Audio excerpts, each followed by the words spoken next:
Bonjour, traduction sans filet, on reprend après 3 semaines de silence. Depuis quelques jours, j'ai passé un certain temps à lire l'œuvre poétique d'une écrivaine malgache, Esther Nirina, dont je reparlerai bientôt, certainement, et dont j'ai le projet aussi de tenter de traduire certains textes en anglais. Esther Nirina, je la connais, plus exactement je connais son existence, et donc j'ai eu la possibilité ou l'idée d'accéder à son œuvre grâce à Jean-Luc Raharimanan.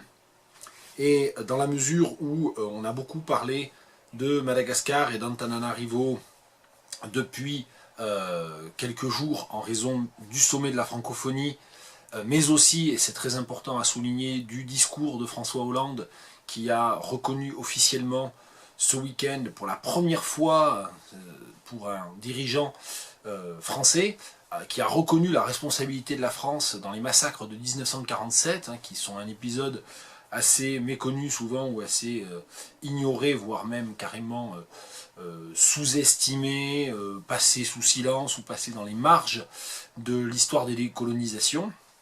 Et donc dans ce contexte-là, sur lequel je vous invite à vous renseigner, j'ai eu envie de vous parler brièvement, parce que je me suis rendu compte que je ne l'ai jamais fait, de l'œuvre de Jean-Luc Raharimanan, et par exemple sur la question des massacres de 1947, un livre qui est le 3e tome de sa trilogie, publié en 2001, Nour 1947. Et pour vous dire à quel point ça remonte un petit peu mon rapport à l'œuvre de Jean-Luc Raharimanan, c'est que il y a aussi un certain texte très fort sur ce qui s'est passé en 1947 dans d'autres livres de Raharimanan, et notamment dans Rêve sous le linceul, qui est son 2e livre, publié au Serpent à Plumes en 1998, si je ne m'abuse. Je me trompe toujours, non, 1998, c'est bien ça. Et pour vous dire donc justement à quel point ça remonte, mon rapport à cette œuvre, à cette langue, en 2001-2002, pour ma dernière année à l'université de Paris 10 Nanterre, j'avais donné à traduire un extrait de Rêve sous le linceul, pour information, et je ne lirai pas le texte ici, mais c'était le texte tiré du chapitre Fahavalo, aux pages 75 à 77, de l'édition originale en serpent à plumes. Voilà, alors ce sont des œuvres, c'est les premiers textes en quelque sorte de Jean-Luc Raharimanan, comme Lucarne, qui est le premier de cette trilogie, voilà, ont été repris en motif au serpent à plumes et continuent d'être disponibles en motif.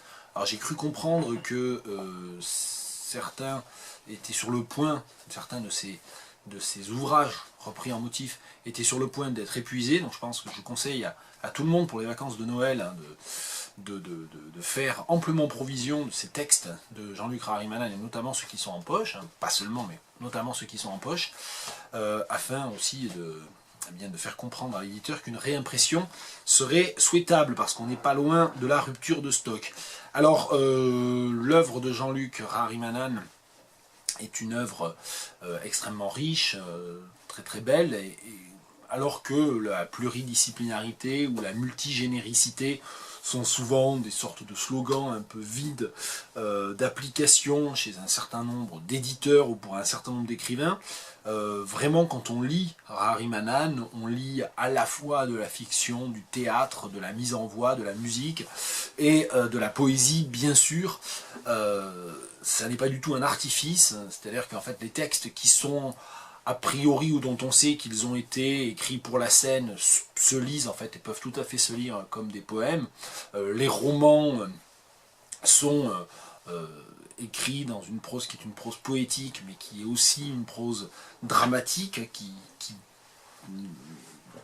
requiert presque, j'allais dire qui permet, mais en fait qui requiert presque la mise en scène. Donc voilà, donc c'est une œuvre qui transcende totalement les genres, ou qui plus exactement épouse simultanément les différentes facettes des différents genres, pour la simple et bonne raison que Raharimanan, c'est une voix, et les textes de Raharimanan, ce sont des textes de voix, et des voix rattachées bien sûr à la question du corps, à la présence du corps, à l'interrogation du corps, et dans le corps comme dans la voix, il n'y a pas de genre littéraire. Je poursuis rapidement les conseils de lecture. L'arbre anthropophage, qui date de 2004 et qui est un des livres les plus étranges et en un sens les plus troublants aussi de l'œuvre. Alors Za c'est un monument. Je sais que j'avais à moitié blagué une fois en disant qu'il faudrait un de mes désirs les plus chers, ce serait de traduire Za en anglais. Alors c'est vrai, mais alors il me faudrait vraiment une année à ne faire que cela, ou sans doute même le traduire, trouver un anglophone avec qui le traduire, parce que tout seul, là j'ai relu en vue de cette vidéo certains chapitres et certaines pages de Za, bon, c'est magnifique, mais la langue qui est créée, qui est inventée dans Za, la voix de ce personnage qui dit Za, qui est Za, ça implique un travail de réflexion et d'attention vraiment au moindre détail matériel de la langue et de l'invention langagière qui, je pense, dépasse mes compétences et surtout ne peut pas se faire une heure par-ci, une heure par-là, pour le coup. En tout cas, vraiment, je vous invite à regarder de près ce livre. Hein, c'est peut-être pas facile de rentrer dans l'œuvre par ça, donc peut-être que je conseillerais plutôt finalement des livres de la première trilogie, Lucarne, Rêve sous le linceul, Nour 1947, mais enfin voilà, si vous avez commencé par ça, vous pouvez continuer avec Za, qui est un des livres les plus importants, les plus forts de Jean-Luc Rarimanan. Alors il y a de nombreux autres livres. Je n'ai pas retrouvé mon exemplaire du livre qu'il a fait avec le photographe malgache Piromène, Rêve d'insurgé. C'est quelque part dans la maison. Mais il y a aussi Les Rêves du Gecko, les cauchemars du Gecko, pardon, si je cite mal les titres, ça va mal aller. Donc les cauchemars du Gecko, puis c'est vraiment les cauchemars. Hein. Et il manque ça. Ça va même pas rentrer dans l'image, si, ça rentre dans ce triple texte, publié également chez Vendailleur dans un format très particulier, et qui en fait, mais voilà, est-ce que ça marche, voilà, qui en fait est un coffret qui contient 3 ouvrages. J'avais pas du tout préparé la vidéo, donc il n'y a plus de pays. Est-ce qu'on le voit? Voilà, on le voit. Il n'y a plus de pays. Celui-là, c'est Des ruines, qui est un texte qui a notamment été mis en scène à Tours aux Nouvelles Olympia. Voilà, Rentre, Des ruines. Et puis, mon préféré peut-être, Obscena, qui est vraiment un texte magnifique. Bon, les deux autres sont très beaux aussi, mais celui-là, voilà, si je peux me permettre un petit avis subjectif, Obscena, c'est absolument bouleversant. Voilà, et l'ensemble constitue le coffret enlacement que je vais essayer de ne pas détruire en le rangeant. Voilà, je vais faire ça en direct. Parfait. Voilà, donc une sélection, il en manque quelques-uns, mais enfin voilà, on a un peu fait le tour. Et donc le texte que je vais traduire aujourd'hui, après cette présentation, est tiré d'une des publications les plus récentes de Jean-Luc, Empreinte, qui correspond à un spectacle qu'il a fait avec le chorégraphe et danseur Miguel Nosibor. Ce spectacle qui a été donné notamment il y a 3 ans et demi, je crois maintenant, à La Riche, hein, dans la banlieue de Tours, c'est comme ça que j'ai pu le voir. Il a été bien sûr donné ailleurs, donc voilà, c'est un spectacle qui a tourné bien entendu. Et donc Empreinte en fait, comment dire, illustre tout à fait bien ce que je disais tout à l'heure, à savoir que même les textes a priori écrits pour la scène, les textes qui sont présentés comme des textes qui sont l'aboutissement d'un travail de scène, puisque le livre a été publié en 2015 alors que le spectacle avait déjà pas mal tourné, et donc le texte final porte la trace d'un certain nombre de réécritures, de reprises au fur et à mesure de la mise en forme du spectacle. Hein. Donc ce texte, hein, qui est présenté comme un texte scénique, peut tout à fait se lire aussi comme un texte, comme un recueil aussi, hein, de fragments poétiques. Et j'en ai choisi un à traduire, je ne me suis pas forcément facilité la tâche, on va voir. C'est à la page 37, donc d'Empreinte, aux éditions Vendailleur. Les jardins d'oubli. J'accède aux jardins d'oubli par les corolles de l'inconscience. Là sont les butins de l'assassiné, du bouc émissaire et du souffre-douleur, sur les ans des crimes et des massacres, amassés dans l'écoulement de la bile et du sang versé, dans la coagulation des tourments et la boursouflure des coups portés. Là sont les butins plaqués d'or et d'espoir, forgés par un cœur qui dit non, forgés par un cœur suintant de foi et de folie, que jamais il ne se soumettra, jamais. Ce texte, qui est bref, je l'ai choisi bref pour que la vidéo ne dure pas, que ne dépasse pas avec l'introduction, je l'espère, le quart d'heure, ou en tout cas pas de beaucoup. Ce texte, il va y avoir des difficultés, bon, lexicales éventuellement. Ce texte est porté par un rythme très fort, comme toujours dans l'écriture de Harimanan, le fait d'avoir un rythme itératif, d'avoir un rythme qui en quelque sorte porte à incandescence le sens, l'utilisation de l'anaphore, l'utilisation de sonorités aussi, de répétition de sonorités, le passage par exemple de massacre à amasser, dans une traduction improvisée, ça risque d'être assez difficile, et donc bon, plus que jamais, la traduction que je vais improviser doit être considérée comme un brouillon, comme une sorte de performance, qui finalement propose un brouillon, une ébauche de traduction, et donc pas du tout une traduction finalisée, imprimable. Voilà. Les jardins d'oubli. Les jardins d'oubli, on a le choix pour oubli en anglais entre oblivion et forgetfulness, et bon, moi je serais tenté d'aller plutôt vers oblivion, ici The Gardens of Oblivion, qui paraît plus abstrait, donc qui me paraît préférable ici. The Gardens of Oblivion. J'accède au jardin d'oubli par les corolles de l'inconscience. Alors, j'accède au jardin d'oubli, alors soit I enter, accéder, alors ça pourrait être I gain access to, mais I gain access est trop matériel, trop réaliste peut-être. J'accède au jardin d'oubli, I reach, peut-être I reach the gardens of oblivion, par les corolles de l'inconscience. Alors la traduction, ça peut paraître bête comme ça, ou facile, mais la traduction de la préposition par est loin d'être évidente ici. Est-ce que l'on va traduire par with ou par through? Through serait un petit peu plus, je sais pas, surnaturel peut-être. With, un peu trop matériel. Peut-être que through est préférable quand même. Bon, je le laisse en suspens, mais I reach the gardens of oblivion through the corollas of unconsciousness. Là sont les butins de l'assassiné. Alors là on a un premier problème qui est l'utilisation du pluriel les butins, qui est inhabituel en français, on dit plutôt le butin. Et en anglais pour butin, j'envisage, on peut envisager soit...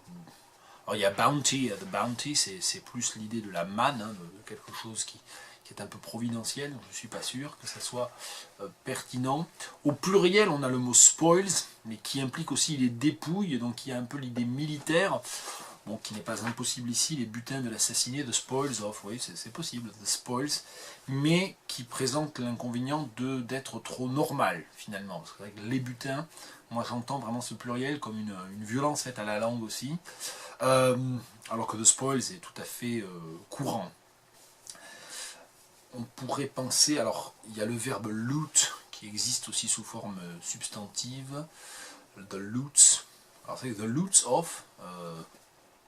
serait étrange, donc peut-être trop étrange. Donc on hésitera en fait entre the loots of, qui est peut-être trop énigmatique ou trop loin du modèle canonique, et the spoils, qui est peut-être justement trop courant. Donc, this is where the spoils of the murdered man are, of, alors du bouc émissaire et du souffre-douleur, of the scapegoat, ça c'est le bouc émissaire, bon c'est la traduction habituelle, équivalente,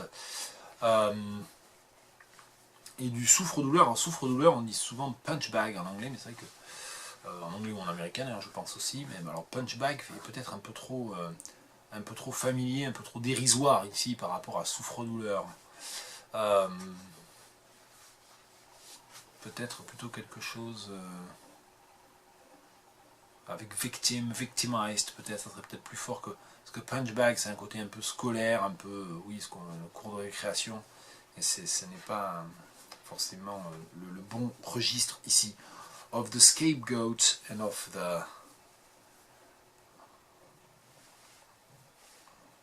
the victimized man, peut-être. Bon. Sur les ans des crimes et des massacres. On the years of crimes and massacres, amassés dans l'écoulement de la bile et du sang versé. Alors le amassé ici au pluriel, c'est les butins de l'assassiné, sur les ans des crimes, amassés. The spoils gathered, those loots. Ouais, loot c'est vraiment curieux quand même. The spoils, donc je vais peut-être être tenté de normaliser ici le texte. The spoils put together, gathered in the flow of bile and blood that have been shed, dans la coagulation des tourments et la boursouflure des coups portés, in the coagulation of torment, peut-être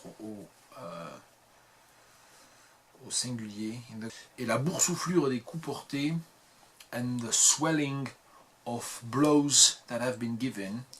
Là sont les butins plaqués d'or et d'espoir. This is where the spoils, alors plated in golden hope, alors c'est qu'il y a une sorte de zeugme ici dans le texte de Raharimanan, parce que plaqué d'or et d'espoir, plaqué d'or ça suggère le plaqué or, donc quelque chose de matériel, alors que plaqué d'espoir évidemment est plus figuré ou abstrait. These are the spoils plated in golden hope, forgé par un cœur qui dit non. Alors soit on utilise un verbe concret pour cette idée de forge, peut-être, parce qu'il y a l'idée de l'or quand même, plaqué or, donc il y a cette idée quand même du forgeron, goldsmith, mais forged, est-ce qu'on peut garder forged en fait, peut-être forged. Forged by a heart that says no. Forgé par un corps, sinon quel lapsus, forgé par un corps suintant de foi et de folie, forged by a body oozing. Alors si on veut garder la littération en forgé, foi et folie, on aura envie de traduire par forged by a body oozing faith and folly. Mais le problème c'est que folly, ça n'est pas la même idée ici que la folie.